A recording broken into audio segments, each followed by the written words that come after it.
with part two of this journey of Abigail from Kenya to China. So thank you and welcome back. My apologies for the technical mishap we had, but now we are good to go. So Abigail, thank you so much for sharing that experience and the backstory from when you were in Kenya. And it's obvious your level of resilience is just on another level. I mean, having to redo the two papers almost, is it 8 years later or 6 years later? Yeah, so I'm just curious, how did you move from a diploma to a degree in civil engineering? What was that process like? Did you apply directly to universities in China or you used an agent? What documents did you need? How did you finance it? Did you go through a scholarship? Was it self-sponsored? Was it a mix of both? And how long did the process take from decision to actually landing in China? So maybe we can start from the top. How you transition from diploma to degree? Whether you applied directly to universities or through an agent? What documents did you need? And then we'll come back to the financing bit.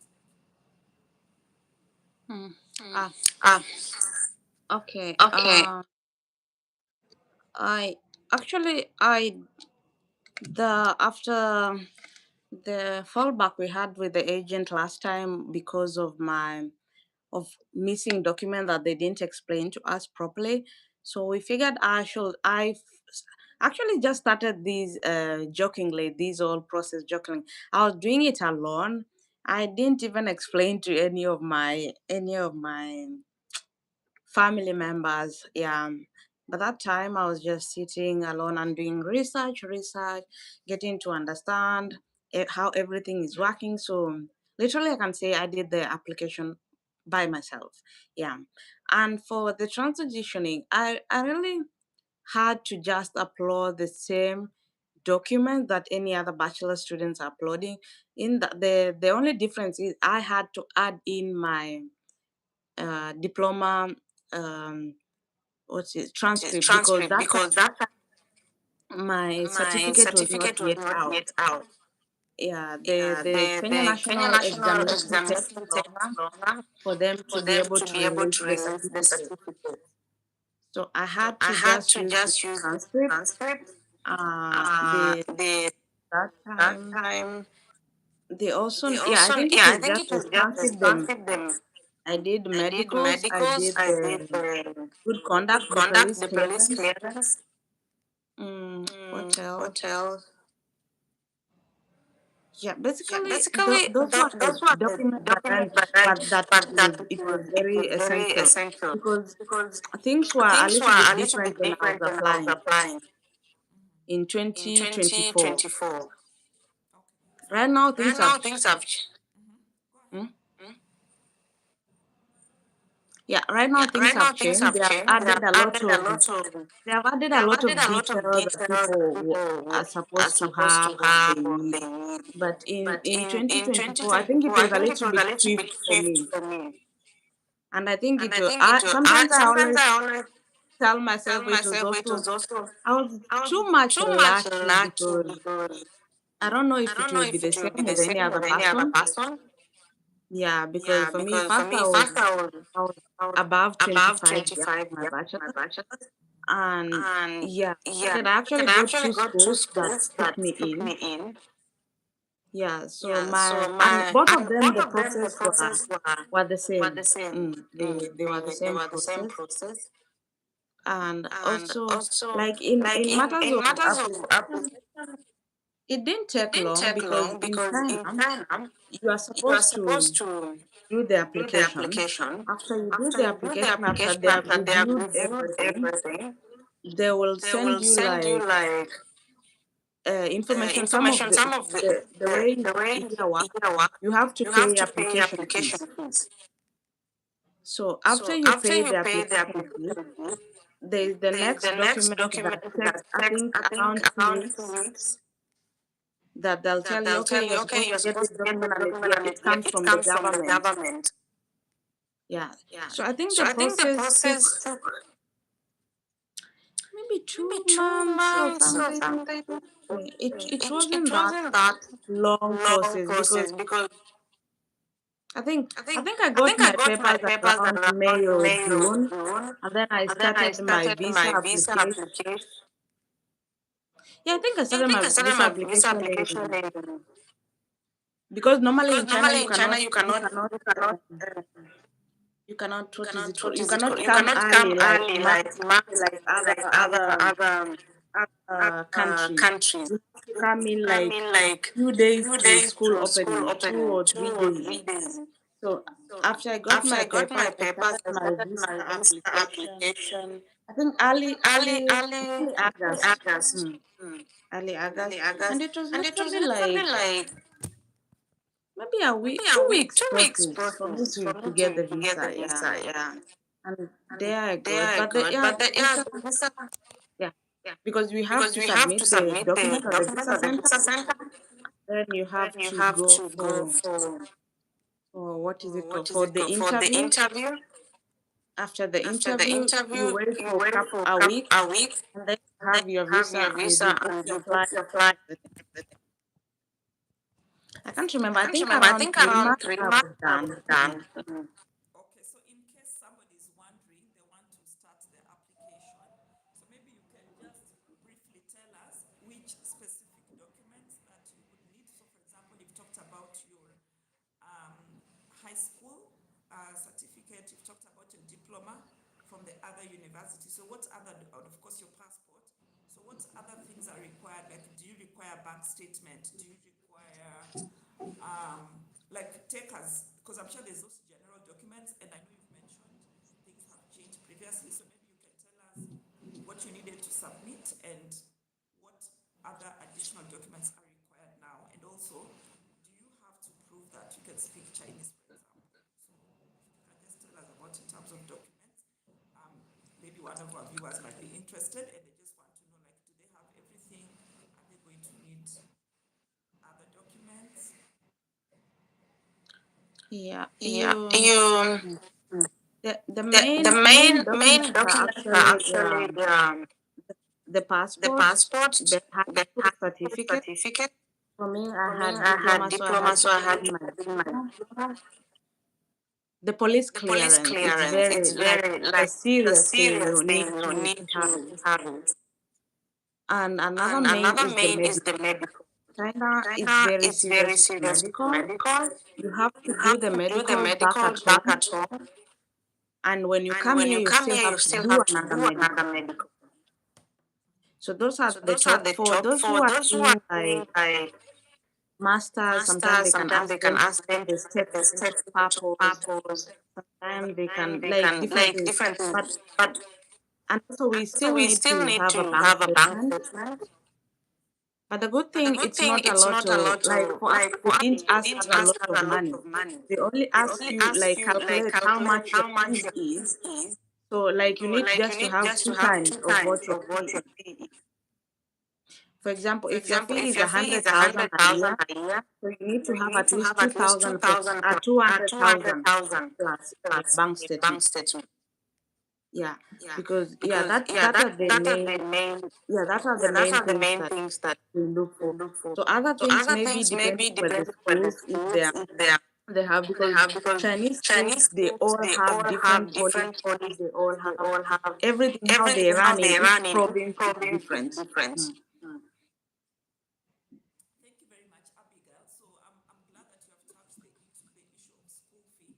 So just generally, or even just comparatively, so I'll compare maybe with Kenya and US because those are the places I've studied and I sort of have an idea of how much the fee costs.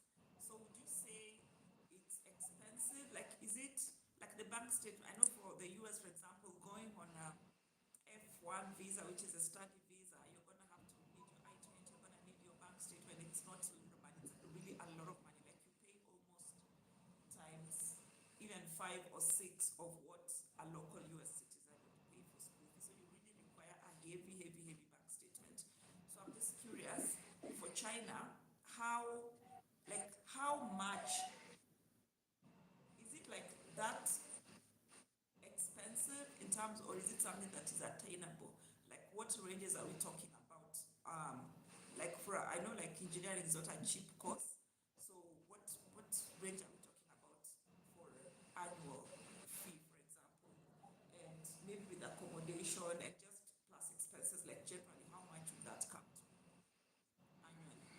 Mm, Mm, actually, actually, China China is is cheap when cheap it when comes it to comes to education. education. For example, For if I example, if speak, I speak, uh, for for instance, instance, about me, about my me, my major major in in engineering, engineering, I I pay pay for my for for my my for my for my tuition and my tuition and my accommodation. accommodation. I pay I pay around around 2,000, 2,000, almost two almost thousand two four thousand four hundred dollars hundred dollars A year. for a for year. a year. Yeah, Yeah, And that's civil engineering bachelor's. yeah, yeah, Wow. So would that be yeah. considered, It's yeah. is it also the same like in Kenya where you find like studying the STEMs, the medicines, the tech courses are more expensive than studying like, I don't know, bachelor's in arts or in commerce? So is it the same like these STEMs are more expensive in China than the other for So for instance, universities? here instance, here here in my here in my school, school, the fees the is fees is standard standard Okay. for all for all major. major. For For bachelors, we bachelors, all we all pay pay the same the same amount. amount. It's only It's only masters that masters that we have we different have different fees. fees. This is the This same is with the same another with school I another also school I know. also know. But other But other schools, their schools, their tuition tuition are not are the not the same, but same, but they're they're literally literally almost the almost same. the same. Maybe a Maybe a difference of difference of maybe maybe 1,000, 1,000 to Chinese 1,000 yuan. one. Yeah, just Yeah, a just little a little small difference. small difference. It's only It's only medical medical courses that is courses that very is very expensive. expensive. Mm. Mm. Those ones are very Those ones are very expensive, yeah. expensive, yeah. So generally, I would be right to say, like, if I had $2,400 a year, I would comfortably Sorry, pay for Sorry, I can't I hear can't you hear you properly. properly. Can you hear me? Loudly? Mm. Loudly? Mm. So can I therefore say that if I had 200,000, let's say 200,500 US dollars, I could comfortably pay for my education in China for a year? Yes, in my Yes, in my school, that one school, is that one is you pay your you pay whole your whole year, year, you pay pay your your accommodation. And accommodation. And this this accommodation is accommodation is actually, actually, I always call it let's an call it an comfortable uncomfortable accommodation. We accommodation. We actually actually have a have a comfortable comfortable accommodation accommodation compared to compared other to other schools that schools are that paying are paying cheaper. cheaper. Yeah, there's a Yeah, there's cheaper a even cheaper option even for option for accommodation, accommodation. but the But the beds and beds all and the all the things, things, it's not that it's not good. that Yeah. good. Yeah.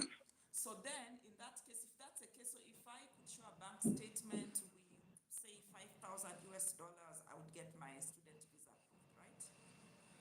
Yeah, that's a Yeah, lot. that's a lot. That's a lot. That's a Yeah, lot. with Yeah, China. with China. That's a lot. That's a lot. Mm.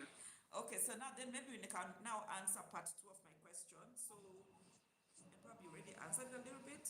Um, how did you finance your education? Was it a scholarship?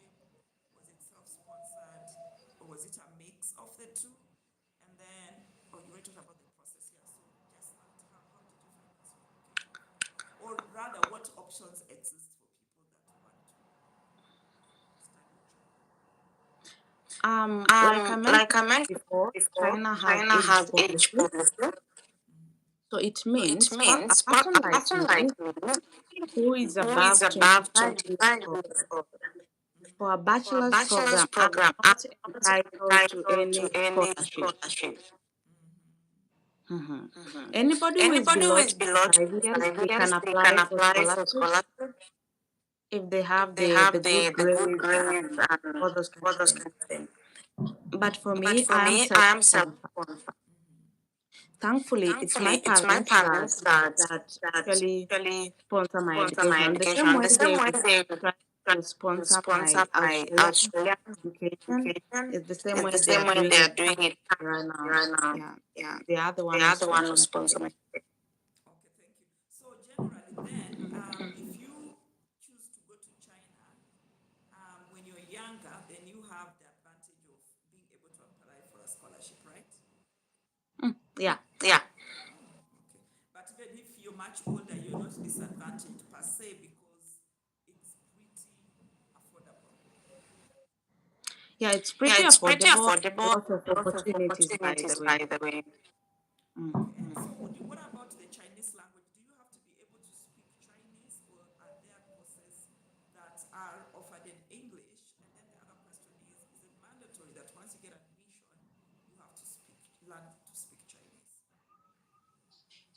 Sorry, I Sorry, didn't I get your didn't get second your question. second question. So, do you have to be able to speak Chinese before enrolling?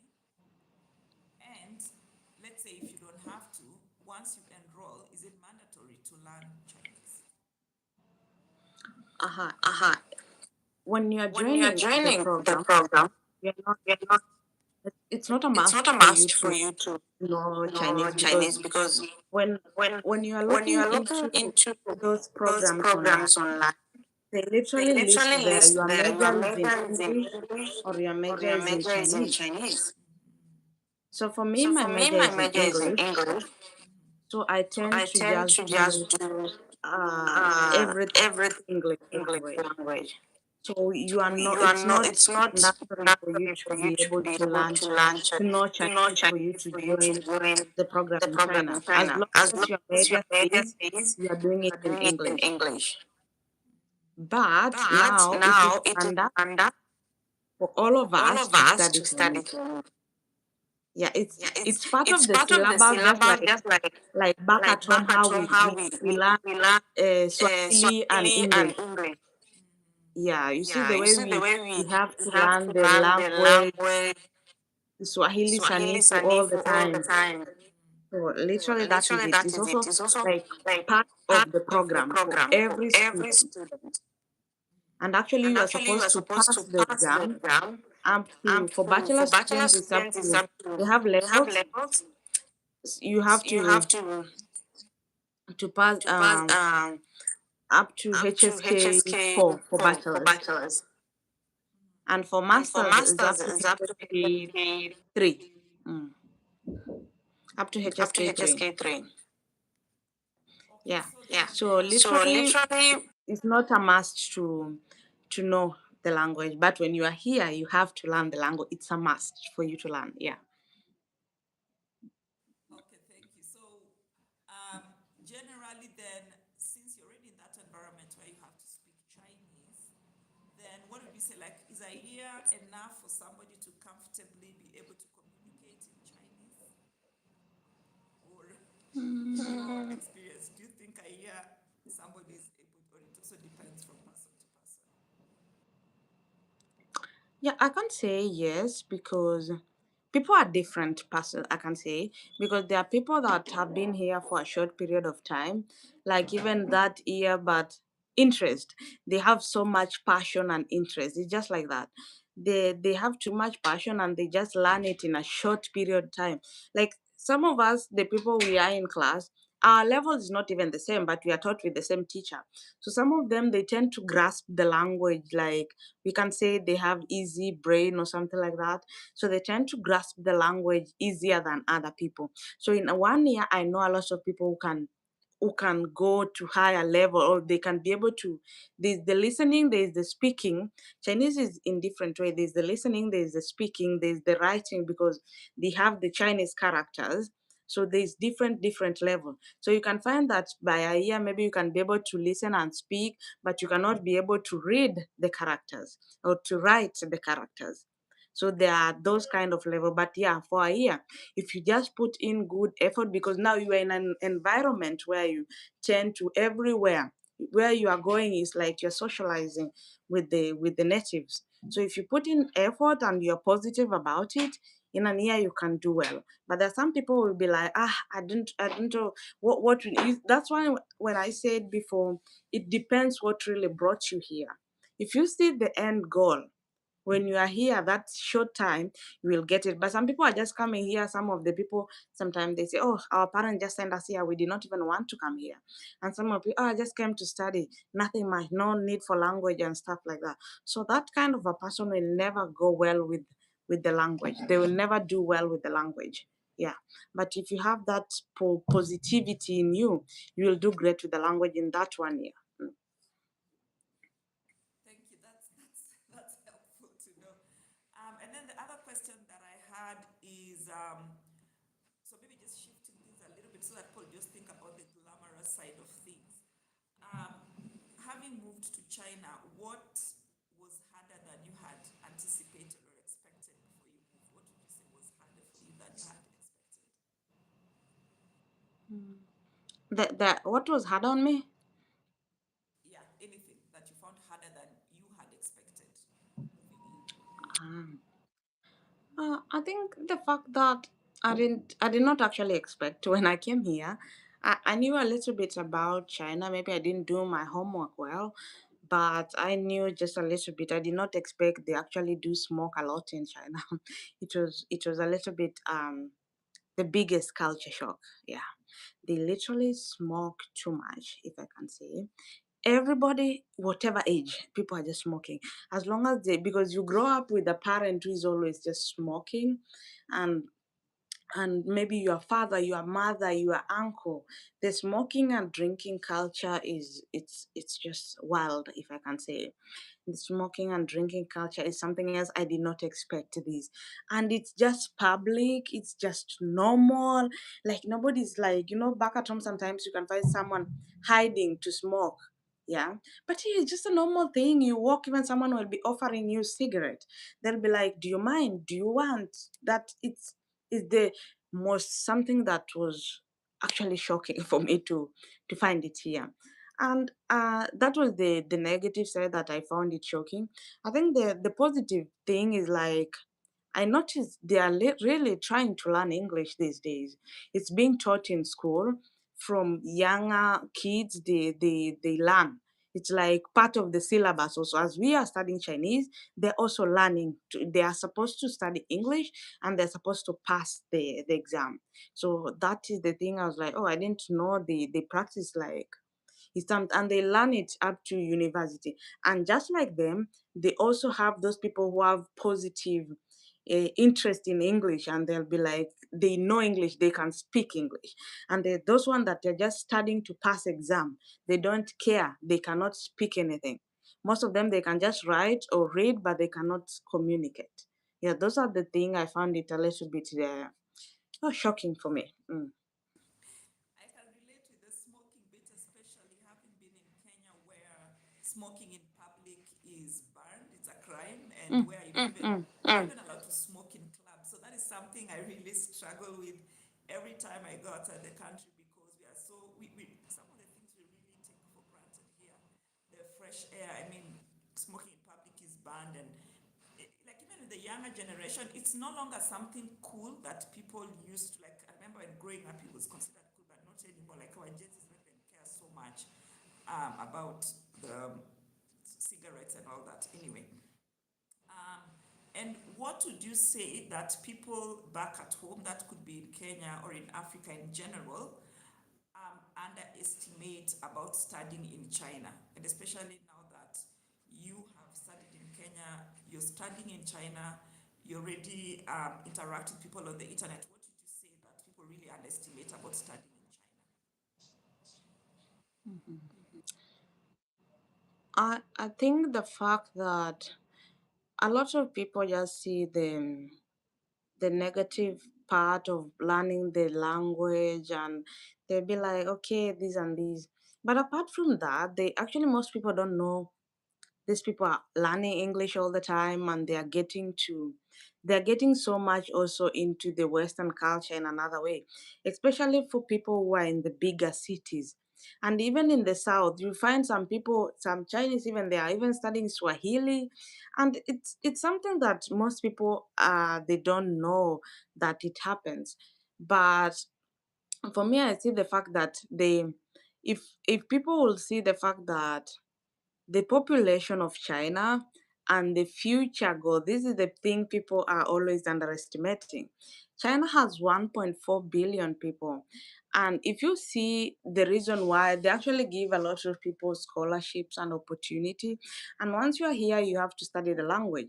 And after that, China keeps on expanding every time. They're always just expanding, be it in business, be it in like anything to do with education, because now they even send some of their students abroad also to study the other part of the Western world and come and implement it here in China. So people underestimate and they just think maybe because they don't say it much a lot in I think in the Western media they talk about China a lot in a negative way. But if you are here, you can actually just see the difference. Whatever they say is not the same as what you are seeing right now. It's really different things. And for me, that fact itself, and I'm a person like, I remember one time when I wanted to go to the UK, and the people were like, it's not doing well, and what, a lot of negativity. And I was like, if I get opportunity, I'm going in. Like literally, I'll go in. I'm that kind of a person who is ready for that challenge. And that is what most people don't want. They just want, because one person from their village is doing well in this country and they have built a house, and then they underestimate, okay, also I also want to go there. Not everybody make it in that place. A lot of people that are here in China are doing so well. It's just that, like we say, we don't hear it a lot in the media, and nobody talks about a lot of these things. People from, I've seen a lot of people from Nigeria, Ghana, they're doing so good in business, they're doing so good in a lot of different ventures they have started. And also a lot of people from the America, no, they are here, they are working here, they have companies here from Europe. And that is the thing that most people don't talk about it. And it's so unfortunate unless you come here and you will see it here. Yeah. Thank you so much, Abigail. And I'm glad that I'm learning a lot more about the country from you.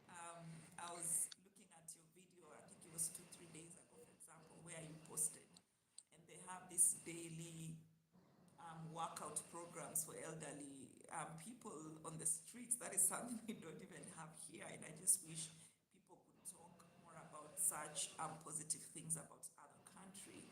And I'm glad that's why you're having this conversation to just try and demystify some of these. I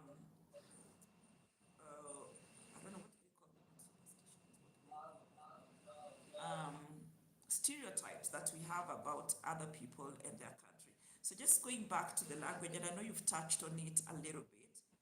How big of a barrier is it really?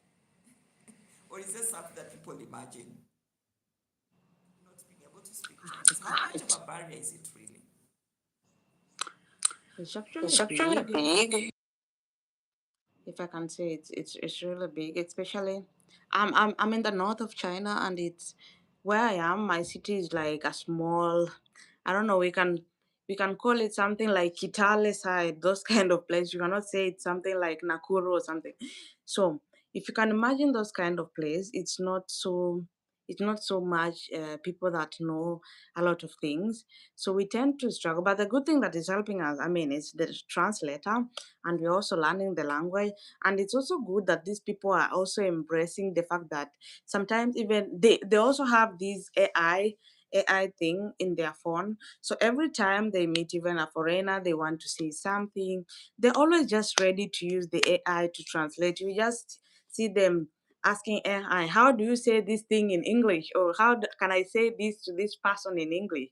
It's a big thing, but the thing is, it is closing the gap because they are using the AI to enable it. Like someone is open to the fact that they can use our option to be able to communicate. And like someone just thinks like, okay, we cannot complicate. I mean, those kind of things. Someone really want to pass their message, and they will try as much as they can to pass the message. Like you just see them try, even if we have language, but they will. A Chinese person is that kind of a person. Like you talk to them, and then you tell them you are not understanding, but they'll still explain to you in Chinese to make sure you are understanding. Imagine you are not understanding Chinese, but someone is again explaining to you in Chinese to be able to understand the Chinese that you are not understanding. So they really go deep into to making sure you understand. Like you explaining something, and then you're, I'm not getting it, and then like, okay, they even can do demonstration for you to be like, even if it is sign language or anything like that. That's how I think it's a good thing. They embrace it so well. The fact that we have language barrier, but they are we get in line to be able to communicate through translators and sign language. We work with sign language all the time here. You can just point at what you want this, you want that. We get to understand each other. And if it is like you want to pay something and they tell you in Chinese and you don't know, they just key in into that thing, that calculator. Calculator. They just They write just it for write it you. for you. Mm. Mm. Be able to Be able to understand, yeah. understand. Yeah. Thank you so much. And how would you say, how different really is the education courses in Kenya? Just The generally. what? The what? Education system generally. How Ah, different is it between Kenya and China? Just generally, high level. I I think think uh, uh, hmm, mm, mute. It mute has it echo. has echo. I think I can say for me, I studied in college. I don't know about universities, but I can say, for example, my major had a good thing because we do sometimes when, for example, I'm studying, let's say survey or something, we get to go for practicals in the field. We get to do it. You see it now, like right now they're always building something. They'll take you to the field. They always call these things like internship. You'll go to the field and get to see what you are doing. Like, I think that's the difference. I don't know if the universities do that, but in college we didn't get to do that. So here, I think that is the difference. They are really trying as much as they can to get us involved in the things. For example, also another point, when we're studying some in engineering, we have these architectural models of houses and stuff like that. They'll go and show you this is the models like these and these. Sometimes also when they are teaching, they even have videos. The teacher will be like, I got this video when explaining this concept, and they're like, watch the video, get to see and understand. If they cannot explain properly in English, they even get like a video, maybe an American professor explain this concept, and to make sure we are really getting it. We are really getting the point. Yeah. Okay, thank you. And what does a typical class look like? Like, I know you're doing the English stream. So, is it purely made of foreigners, or you also have Chinese students doing that English stream with you? Like, I mean, your bachelor's is in engineering, but you're doing the English language stream, right? So, does your class only involve foreigners, or it's a mix? Do you have like Chinese who decide to you to say, okay, I'm going to pursue the English language stream instead of the Chinese language stream, for example? Mm, if I got you well, for bachelors we do it as international students. Like, we do not combine because of the language thing, because for them they are taught in Chinese, and for us we are taught in English. But or what I know, some of the teachers that teach them still teach us. Yeah, they tend to know both the language English and Chinese, so they teach them, they teach us. But in my major, when we go out like for those field or working or wherever, we go with them most of the time. Yeah, we go together, and we have the teacher that will explain to us in English, and they will be explaining to them in Chinese. Yeah. Okay. So just looking back, did you ever feel like you made a mistake at any point in your journey? The relocation from Kenya to China, especially as an adult this looking back, did you ever feel any I at any can't I get you can't properly. get you properly. Okay, are there days where you feel like, or at any point in your journey, you feel like you made a mistake? Like moving from Kenya to China, especially as an adult? Do you ever feel like you just made a mistake? Are there days you're like, no, I shouldn't have done this? Sorry, I didn't get the last part. Oh my, what is happening? Um, Let me try and change the.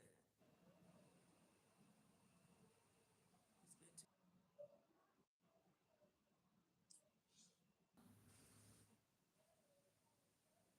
Is it better?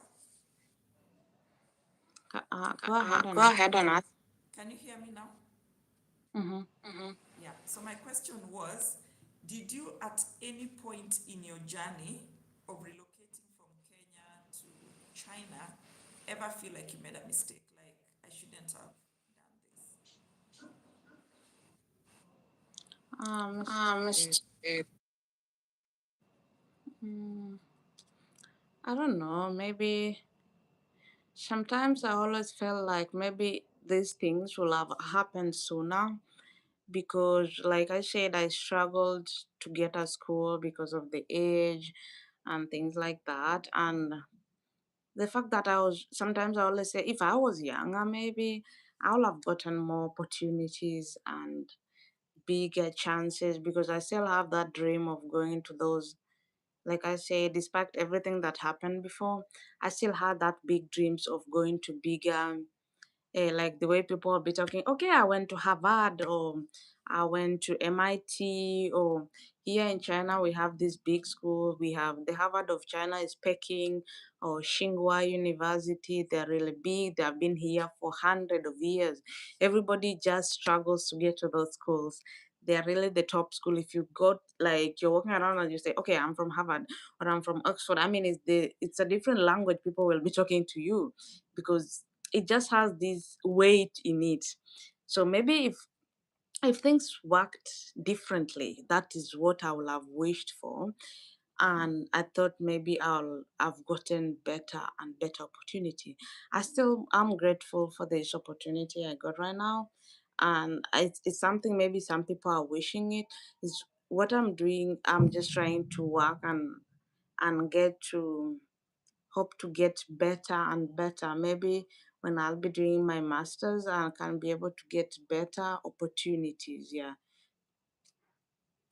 Thank you so much.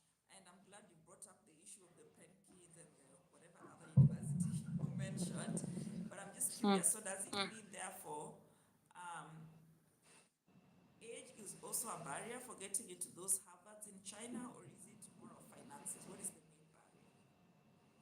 Age. Mm. Age. Oh, okay. So somebody younger can still get into those universities. Hmm. It's easier for them to get into those universities. It's very It's very competitive, competitive, Okay. but if you but have if you good grades, just like when you are joining, I don't know if it is, I don't know, those kind of big school, maybe Harvard or something like that. It's very competitive, this school. These ones, Tsinghua University, I don't remember the others. There are around three or four that they are the big schools in Beijing. So those one, like, if you have those good grades and the qualified age, you are getting in. Yeah, age is a very big factor in China. Age. Yeah, I don't know about other countries. Maybe they don't have this big age thing, but in China they really assume everybody we have to have like a timeline for doing everything. When you are supposed to be this age, you have to be here. When you are this age, you have to be here. So, like, when you're above 25, you have to be either doing your master's or something, not scrambling again for bachelor's. That's why most schools they don't take in bachelor's above 25. Yeah. Thank you. Do you think their big numbers has got something to do with it? The The what? overpopulation has. the one, Do you think the overpopulation has something to do with it? Maybe people don't have just time, the luxury of. There's not enough space for everybody, so let's push everybody out quickly. Mm, mm, not really. I don't think it's about the population. I just think because think because here it's more of here like they they have a timeline in everything. That's how they, it's like they're programmed to be somewhere, some like something like that. You have to be doing something at this time, or something like that. It's not about, like population, because they have too many schools. Like, literally they have a lot of schools here. and and I think it's just programming, yeah, because back home we don't have specific time to join school because maybe of money and stuff like that. But here there are a lot of government school. For example, when you're born, you're supposed to be starting school at this age, and then at this time, and it is free. I think it's free primary. They are given everything, education, textbooks, and everything. So they should wonder with you why you are not in school and it is free. Like, that is the reason why they are giving. And then maybe population can influence, maybe, or something, but I'm not sure, because of recent years there have been a lot of aging issues. But I think just because it's free education now, what will you say? What is your reason for not going to school? So they put it like, at this age, you're supposed to be in kindergarten. At this age, you're supposed to be in primary school. At this age, you are high school. At this age, you're supposed to be joining. The only thing I think there is, the time you can delay is those people that have joined the military. They are the people that join some military training. You can decide after high school to go for military training, and then after that, then you join college. And when those people are even given higher priorities compared to other people when you join military. Yeah, I think that's because of the free education and stuff like that. That's why they program everything here. It goes by timeline. Thank you so much. So it's probably more of a cultural thing. And what would you say is the impact of that in other spheres of life? So does that mean, for example, if let's say I am 40 and still not married, then people are like, oh, where has she been? If you're not yet reach at a certain age, or it's just on the education sphere, does it affect other life issues in your experience? Yeah, I think so, because I can give an example of a friend. Like, if you're not, you are, because in China you are supposed to be, they have this thing to do with ladies when you're supposed to be married before 30 years old. Yeah, you see, they program the education system to be like that. Bachelor's this age, master's if you want to continue this age, and you're supposed to be married before 30. Even there's a time you're not supposed to be having kids at this age, because of how they presume, like, women, you're supposed, like, all this kind of thing. So I think it affects, because there are some people, maybe due to issues, they decide they did not go to school early, or they delayed somewhere. Like some of us, they had some delay in something. So when you reach a certain age and you are walking into school, and you're like maybe joining campus, and you are 20 or 22, people will be like, you're supposed to be finishing or getting married. By the time you are finished, you are 24. Like, it, yeah, I think it has some impact.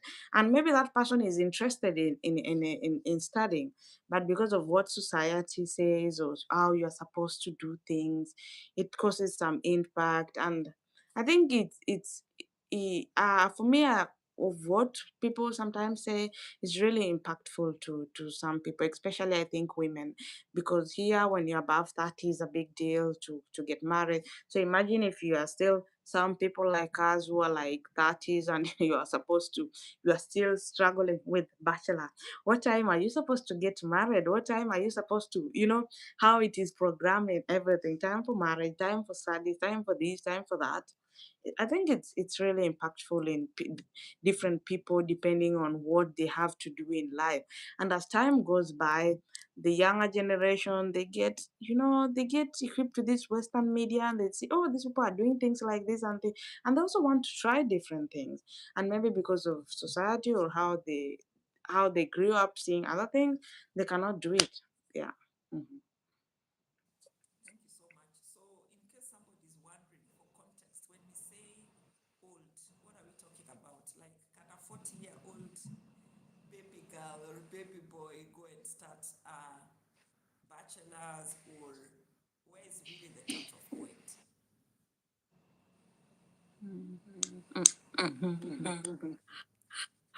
40 years, they cannot make it here in bachelor.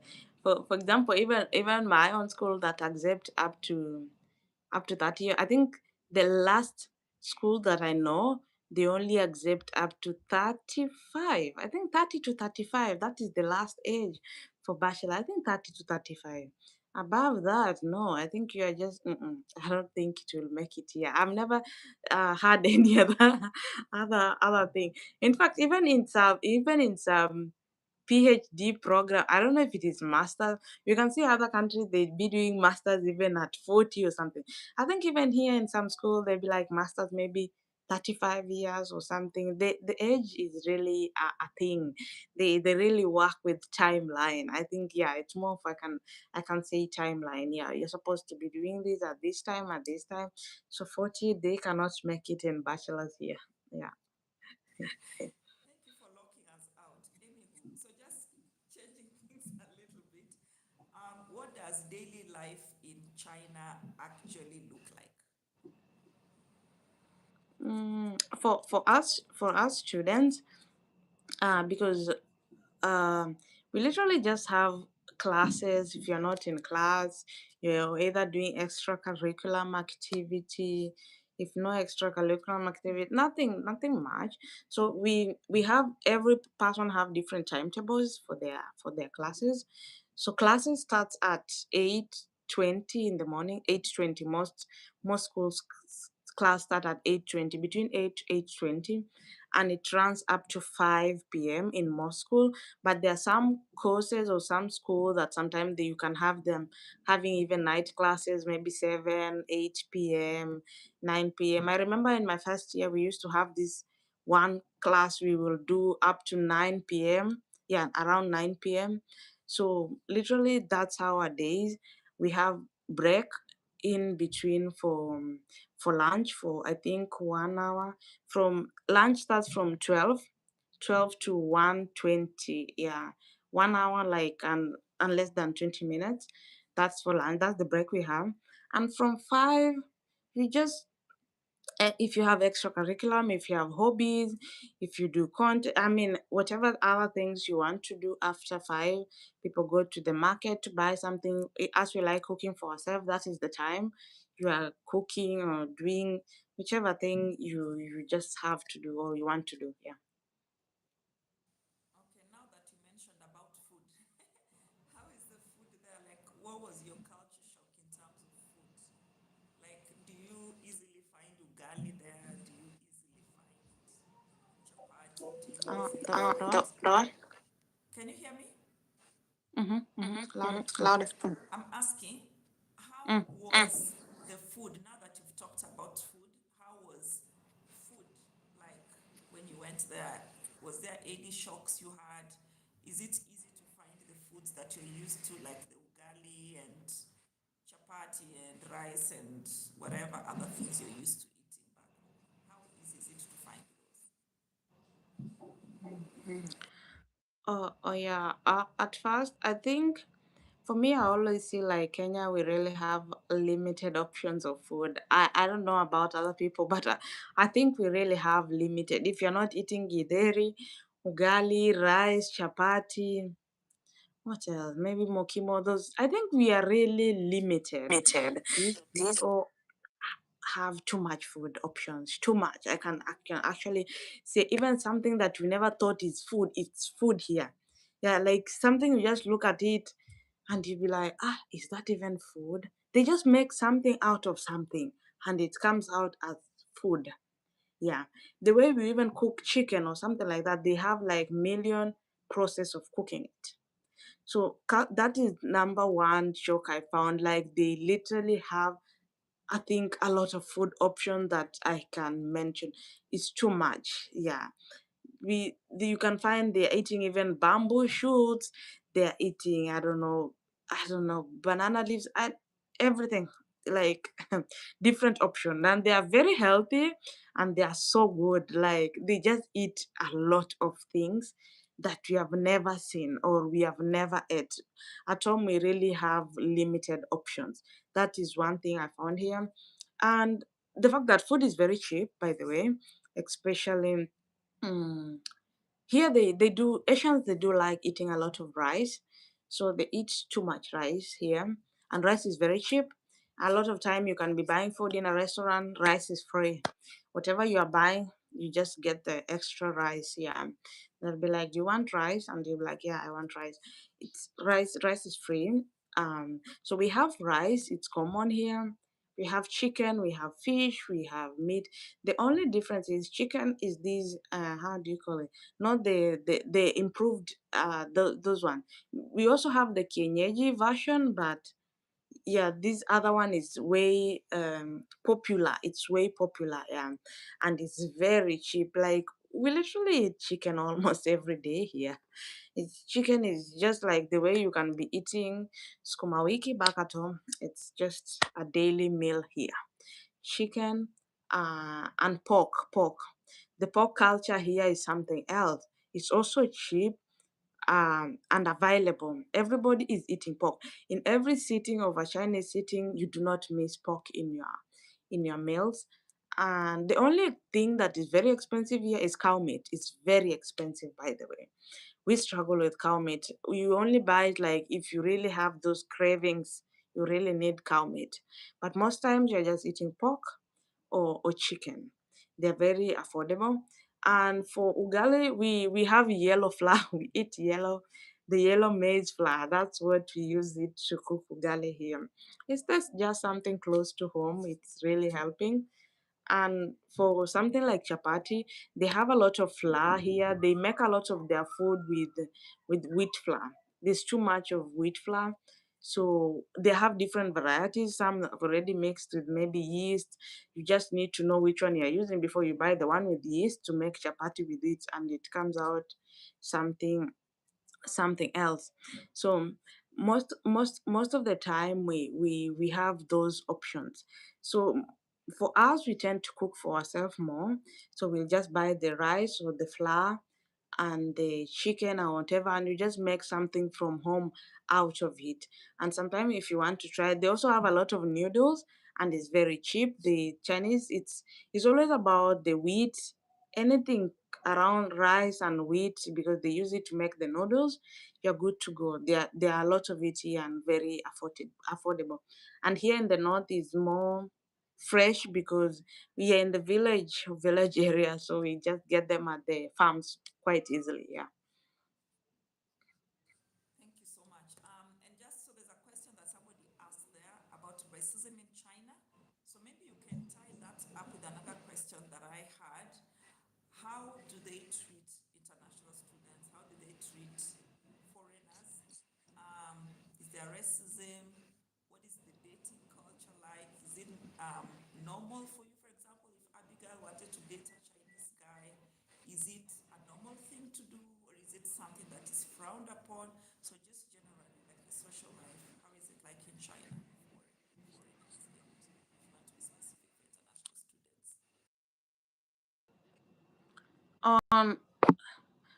On matters racism, I personally can say I'm an outgoing person, and I got a lot of positive from people than negative. I can actually say most of the time I got like maybe, if you can say racism, maybe 1% or something like that happened to me.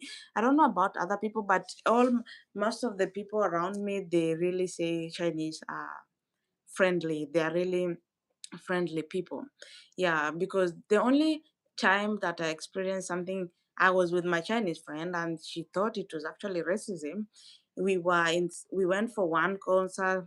Mm, we went for one concert, and at one time, Chinese are not so good. They don't like perfume. They don't like perfume, and they were like, oh, you guys, you have to go outside. We don't like you here with, I think your perfume you're having is too strong. And we were like, we don't even have perfume. How they're just talking about perfume. We don't. I personally also do not like. I have this allergy with strong perfume. I personally don't like it, and there was like, it was a little absurd for us to hear that kind of thing. We did not have perfume, and they were talking about having perfume. So in one way, they were like trying to just avoid us to be amongst them. But either way, one time, sometimes you want to ask someone something and be like, but that one, no, no, no, no. But that one is because maybe they're afraid they cannot be able to communicate with you or get to understand each other. But like 95 or 8% of the time, they are very friendly. They have been of great help. So many times when I'm even traveling somewhere, I do not understand something, I'll just use my translator and explain this. They will even leave whatever they are doing and they will go and show you, and they make sure like you are comfortable.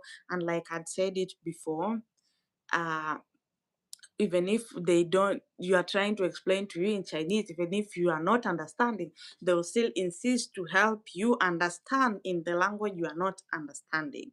Like they will do a lot of effort to try and help you understand when you are not even understanding. So I have had a good experience as a person, and a lot of people will say the same. They have had good experience. Just um few of the time maybe that you get to hear or see the racism, but we didn't have the bad thing. It's just small thing and it's a normal thing. I didn't see it as a bad thing. mm. Thank you so much. That's great to hear. What about dating? Or Yeah. intentionally left that out. Dating. Is it normal? Like if you wanted to date a Chinese guy today, is it something that is normal? Is it frowned upon? Or if a Chinese girl wanted to date an African man, is it something that is normal or is something that is frowned upon? About the About the dating. Do you have dating a thing. Chinese boyfriend? Me? No. No, not really. I think like they are so much immersed in their culture. The fact that they are friendly to us is not, it's not the same with dating. They are just, yeah, friendly. They are good. They help with anything. But when it comes to dating, they still prefer marrying or dating people from their own country. It's very few instances that you can see. Um, an African or some foreigner married to Chinese. It's a small percentage, actually, very small percentage. Either African or foreigner. They are there, but a smaller percentage. Most of them marry each other. And for them, normally we always talk or joke about if you see a Chinese like married to an African, there's a high chances the lady must be above 30, like the limit, the age required. She already passed the society age requirement of normal age. So the lady is above 30. Or another thing, they always say she's probably, or he is, either she or he, fat, especially ladies. The Chinese, their beauty standard is for someone to be slim. So they like when someone is slim, or like mostly. So if you find the people I've seen, some of them married to, it's either they are a little bit big or the age, but it's not a common thing. They have friends, you can have friends with the Chinese, but anything to do with marriage or relationship, they still prefer their own people. Yeah, I think it's just the culture or something, but Wow, okay. So just changing things a little bit again. Would you say being in China opened up opportunities for you beyond school? And I would also tie up with another question. After studying, what doors does China actually open? So it's a two-pronged question. Like, has being in China opened for you opportunities beyond school? And in your view, by virtue of studying in China, what doors actually open for somebody? yeah, I personally always say that for me coming here to do my bachelor's, it was the biggest blessings of my life. That's something I always just say to myself. Because when I was looking into, sometimes I was looking for cheaper option for applying for schools in different parts of Europe, and every time when I look into civil engineering, I'll never get the one offered in English. Most offered in English, they are like masters, and the one offered in bachelor's in English language, just these weird courses, and you're like, I cannot even change from civil and do the other thing. So for me coming here, I can say is the biggest blessing of my life to be able to get my bachelor's. And I know after getting my bachelor's, it will open bigger doors for me to be able to apply for now masters. I can able to apply anywhere for my master's program if I want to, anywhere around the world, because most of the masters actually, even if it is Europe or where, they actually taught in English compared to bachelor's program. And yeah, I think also the fact that if at all I learn the language well, I can be able to be fluent and all this kind of thing, it will open opportunities. Like, I remember one person one time commenting on one of my videos and one of my posts, and he was like, continue, put effort and learn the language. Chinese love it when you can be able to speak their language. Even if it's just one word you say, they'll be like, okay, this is one of our own. Like, even if you just say one greeting and just say ni hao, then you are good to go. They'd be like, oh my god, this person knows Chinese, and you just know one word. They just feel happy about it. So imagine now if I be able to even speak a sentence, they'll be able to get those opportunities in those other companies, and I be able to get opportunity anywhere according to my own dreams and goals where that I've always wanted to work. I know by having this language, it will open many um like the opportunity will be more compared to when I did not have this degree, and when I did not have the language, when I just knew English and Swahili, something like that. I think after this I'll have extra opportunities. Yeah.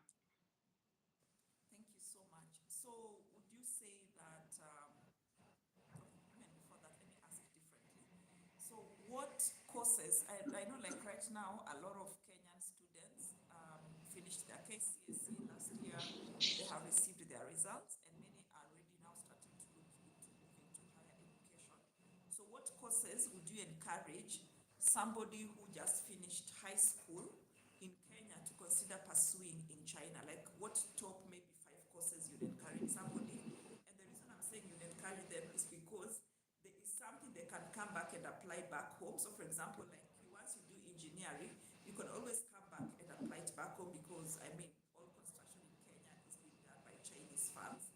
You can go and work in other countries because, I mean, all other countries in Africa are being built by Chinese. So maybe what other four courses would you encourage somebody who is in high school and they're looking to move into China, and these are the courses they want to do? What would you encourage them? Like, okay, you want to study this one? Okay, you can come to China. And if it's this one, don't bother, just leave at home. So what other four courses are those you would encourage somebody who is in high school to consider? For me, I can't say, because apart from China, like offering these opportunities for us, especially those who are into engineering courses, I can say if you really have interest, yeah, for civil, it's a good thing, and you just have some positive mindset of also learning the language. Civil will do you good. The second thing, business business courses.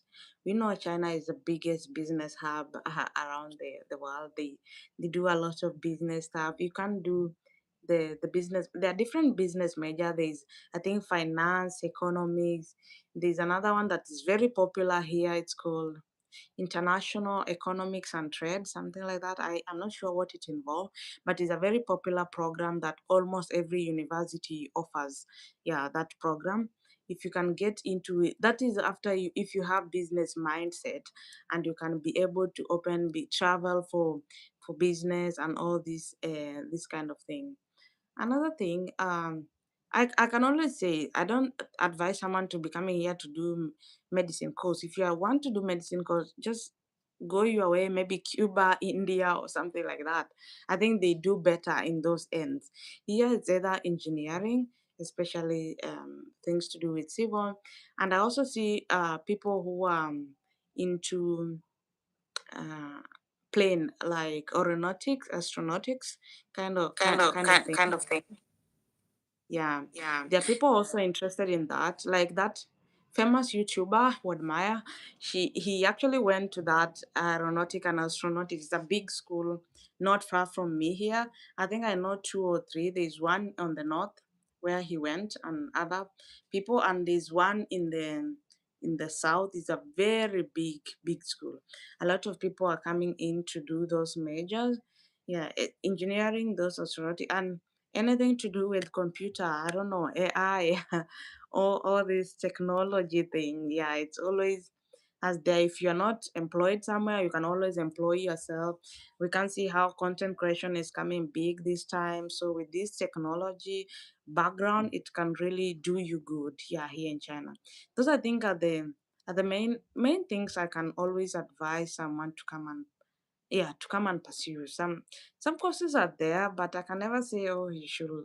You, if you want to just, there's some people will be like, they just love China and they want to, but they don't like business and they don't like engineering or AI or those aeronautical stuffs. You can try other things.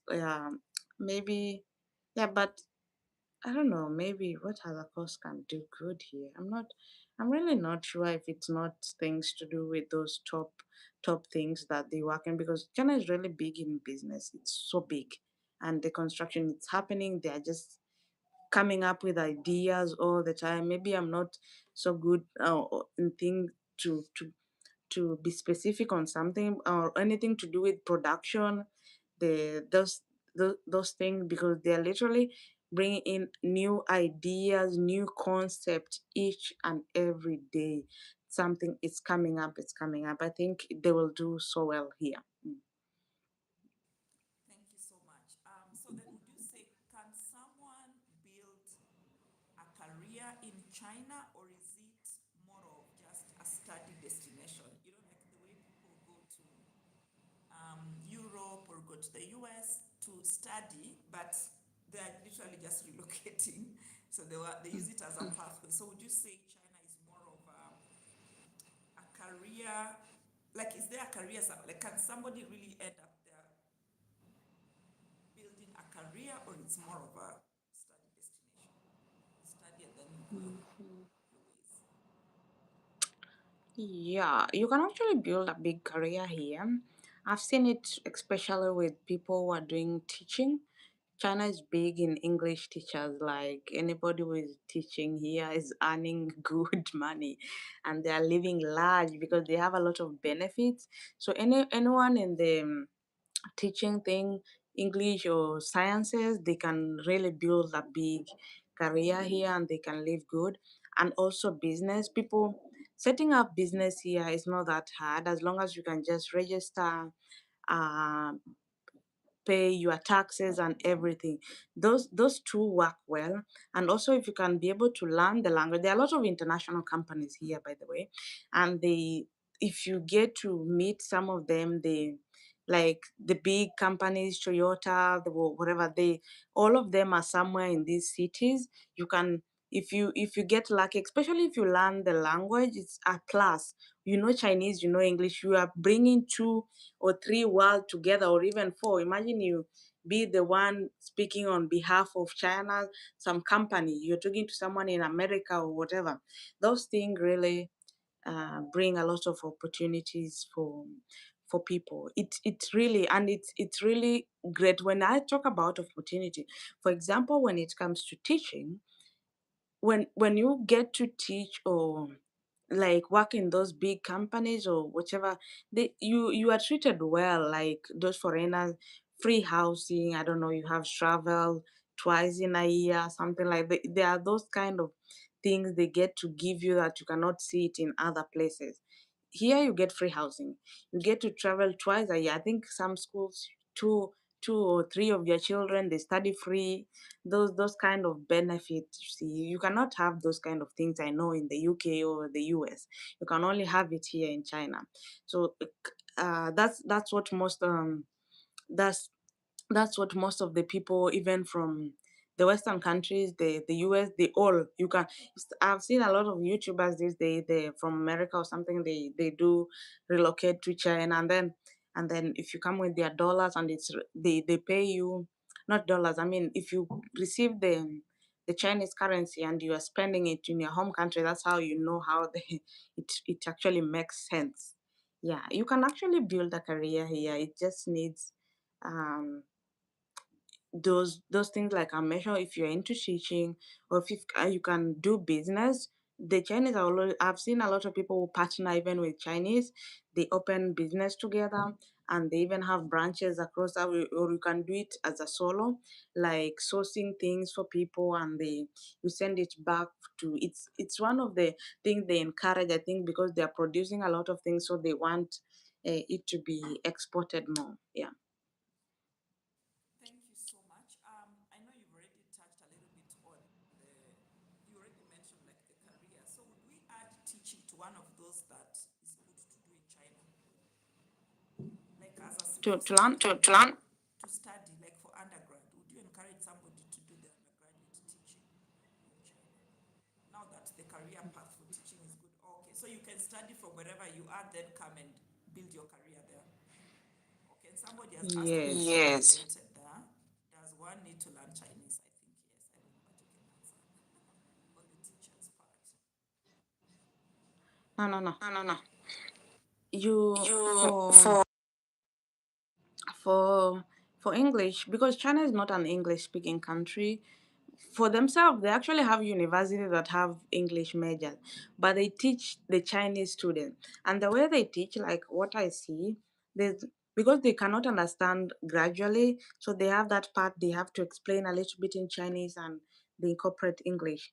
For me, I can say study language in a different location or in those English speaking countries and get that certificate and apply for opportunities here. Yeah, I don't even see if there's any schools that offer, if there is, maybe few that offer English language, because there's one, I think, UK Partnership University here. They have like a branch. I don't know if they offer English language. Yeah, but you can do it another place. And for teachers, no, you don't need to learn the language. I mean, most of these teachers, if you are teaching Chinese, you are teaching, I mean, those learners, they are the one, like you're teaching English, or you're teaching science or something, so you teach it in that school. Most of these schools are like international schools. All the subjects they are learning is just English. Yeah. Or if it's not international school, if just normal school, you teach them English. I mentioned before, Chinese right now they are teaching English to all learners from a young kids from kindergarten. So they tend to recruit or hire from outside to come and teach them, so you don't need to learn the language. But sometimes you can always find some school be like, okay, you are the teacher, sometimes they can give you like opportunity to learn the Chinese language, but not based on teaching, but based on maybe just for you to be able to, shopping and for whatever thing, but you just teach in English, you don't need the language. Mm. Oh, wow, thank you so much. I know we are almost closing. The other question I had, you also touched on it a little bit, but maybe you can expound the issue of doing business. I know that is something that some people might be interested in. So before I forget, there are two questions I keep forgetting all the time. One is tourism. China as a tourist destination. We'll touch on that a little bit. And the other one is for business. If somebody wants to start like importing stuff, I know there's Alibaba, there's all these other ones, but if somebody wants to, I don't know, import, I don't know, maybe start like a solar panel business. I have seen on your Facebook account, you talk about that is a service that you provide. So maybe if you can talk about that, how somebody can do that, if somebody is interested in working with you, or is it something somebody can do on their own? You can talk about that. And then I'm just taking this about for tourism because I'm that who's interested. So I'm just saying so that I don't forget. So you can start with the outsourcing one. If somebody wants to start getting stuff from China, like let's say I want to start a solar camera business or a solar whatever kind of business I want to start in China. Is it something I can do, like just walk into China and start looking for a company, or is it something that you can support somebody with? Yeah. uh, um on that line, it depends, because China always offers I think there's a business visa specifically for business. I think it's called Z visa or something like that. When you like you want to come to China maybe to meet the meet companies, and they always have these canton fair, this kind of fairs where you get to meet manufacturers and different companies. So you can decide to apply for Z visa and come, but you know it to especially if you want to start something big and you have money and stuff like that, you can decide to just apply the visa, book that ticket. Maybe I see sometimes people from different parts, they book, they can even come to China for, I think the visa is like a month or two, something like that. They come all that time, they move around, they get to meet manufacturers for different products they want. So you can either start by, you can think about applying that kind of visa, or you can, because you're far, or maybe you don't have that money, because it's actually need a lot of money for you to be able to apply the visa, get the ticket, the accommodation and everything. It's money that you need. Or you can decide to have like what some of us do. We say we are like sourcing agents. You have someone that does the job for you. For example, if you want some material, or for instance you want to buy maybe clothes or shoes or whatever. China has like those companies, they can even customize for you according to what you want. For example, something I've done it before with a friend. The specific company, they want maybe shirts printed or written this specific way, specific material, specific design. You just go to the company, you tell them details they want, you stay there with them, they literally make for you when you are there. And if you're contented with it, you can say, okay, make me 1,000 more of this. And you agree to the pricing and they will do it for you. Or some of it you can buy, just if you okay with whatever you want like that, you can just buy it. If you want it customized, you can customize it the way you want it. That's what most of the sourcing agent do. We it's like talking, because we are on the ground, we are talking and negotiating. So if you have small thing, like things like things you can just buy it maybe sometime in shops online, we just order it and get to check for you. Like we are doing quality, we call it quality check. We do the quality check, we check it for you and make sure everything is okay. And if not, for example, I remember one time one person asking me for some survey instrument, this one for GIS. This is something you cannot just order online, you have to go to the factory. So the client has to cater for like transportation for you to go. If it's because these places are, I cannot say I'm just in China, because I'm in China, uh, I'm in every company. No, I'm not there. These companies are all located in different location. And it's all, this person can be offering this product, another person different product, another person it's so you pick the one that favors you, or you can be able to talk and negotiate. Everybody is going towards business. Everybody wants profit and stuff like that. So you see, this one offers this at this price, this one at this time. Let's talk on this. If this one cannot talk, let me talk to this person. So at that point, when you have like a sourcing agent, you send them on the ground. They go there, they talk with the factory, you agree if they want to produce these kind of things, they produce it for you, they package it for you, and then they have a lot, we have a lot of shipping companies. You talk with the shipping company and they ship it to the desired location where the person want to go. That's how it works. There's smaller things, you just order it and they come to you, you check it. But there are things that are fragile, or things that need a lot of attention, that you have to travel and be there in person to see it. They are all human beings, they're just like us. Sometimes you can order things even in Jumia and you get different things.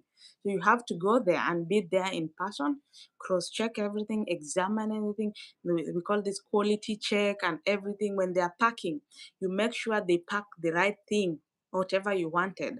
Everybody is just chasing profit, and sometimes someone want to double cross you. I've read a lot of stories for people like, oh, they order things from, like, someone is back home, maybe in Congo or something else, and they can just through someone connected them with someone and someone, and they just decide to order the things through, and the person will be like packing them and say you pay and they send it. Yeah, they'll ship it, but the product then they come and be like, what I saw in the picture and what I got, it's two different things. That's the mistake a lot of people be like, they want to cut cost and not have this the shipping the sourcing agent, and that costing cost, it costs you a lot.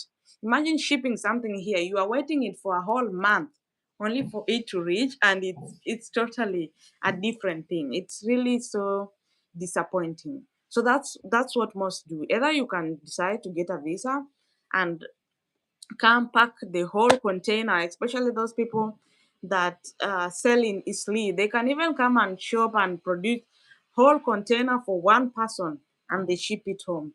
Or if you want smaller, because we have those smaller package that we ship it like maybe 200 things, 300, what you combine it in all things, you just label it and you ship it. Everything, it becomes okay. Mm.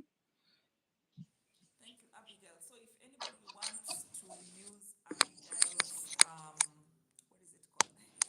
Services, feel free to get in touch with her. I will leave a link to her YouTube channel. You can contact her there, but I'll also leave a link to her Facebook account. You can DM her. So guys, you can I use can't I hear can't you. hear you. Oh, can you hear me now? Oh my, okay. Just louder. Just louder. Okay. So I'm saying if somebody wants to get into, is it clear now? Mm-hmm. If somebody wants to get in touch with Abigail to support them with sourcing stuff from China, feel free. I'm going to leave her link to her Facebook account. You can DM her, but also I will link this video to her YouTube channel. You can reach out to her as well.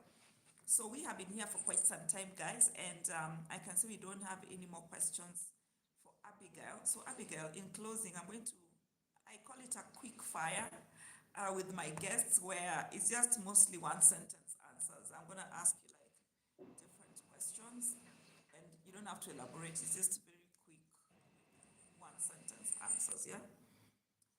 And then maybe we can just close. So one thing you wish you knew before going to China.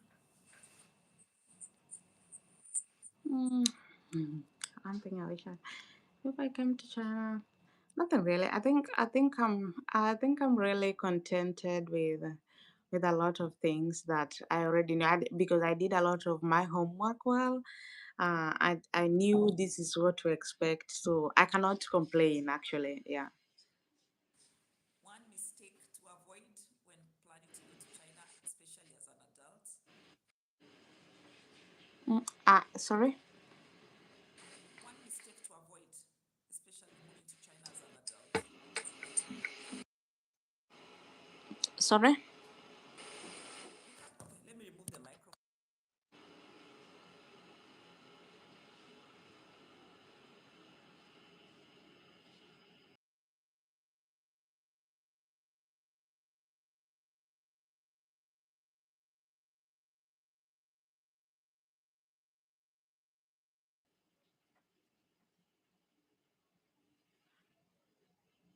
Just a little bit louder, and then I'll be able to hear you.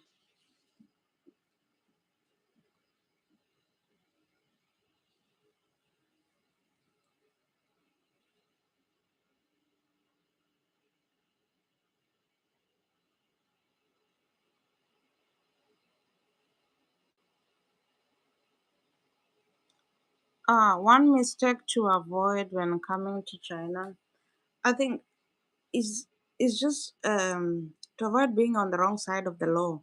It's very strict here. If you shouldn't be doing the wrong things. Like, people are just used to littering all the time, just doing anything you want. That's one mistake you should just keep in mind. You should just be doing the right thing. It's very important here for you to be able to survive. Yeah.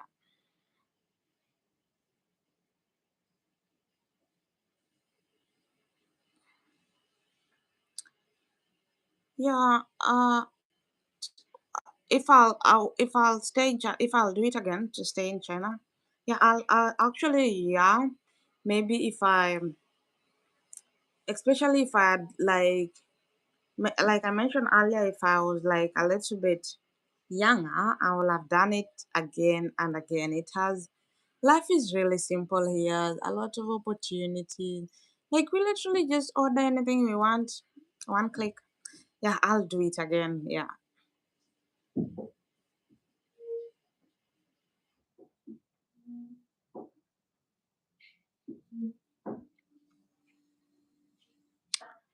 What changed for me? I think the fact that independence. There are a lot of independence here. We have to be too much independent because you have nobody to tell you do this or do that.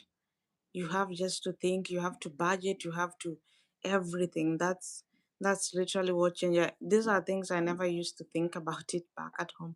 You have parents to budget for you everything and think about everything, but now that's you have to, despite I was an adult, but you have to adult more. One that's what changed for me when you are here because things and you just like looking over your shoulder to make sure you are not, maybe sometime back at home you think something is okay, but here it is not okay. Those are the changes I had to adapt to.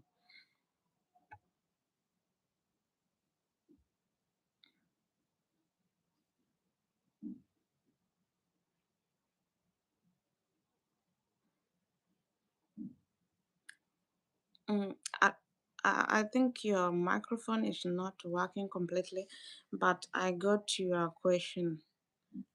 Um, the cost of living. I really, since I came, I've been spending on RMB, Chinese currency.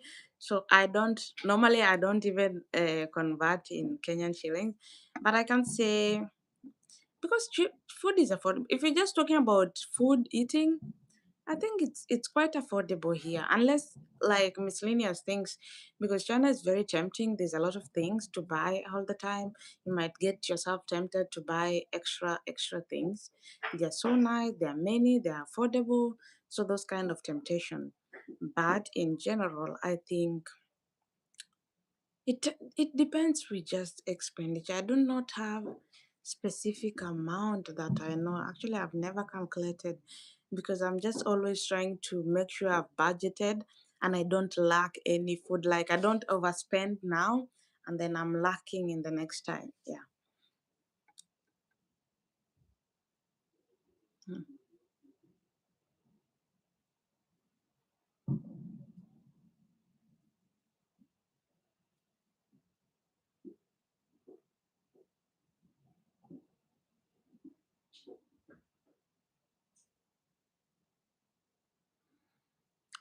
It's okay. Yeah, we cannot be able to hear you, but I think yeah, we had a lot of hiccups. But it's okay. Maybe we can, there's no problem. Maybe we can do this another time. I do not mind doing it again when we have time. And it was a pleasure talking to you too. Thank you. Yeah, the voice went. Thank you. Okay, see you. Bye bye.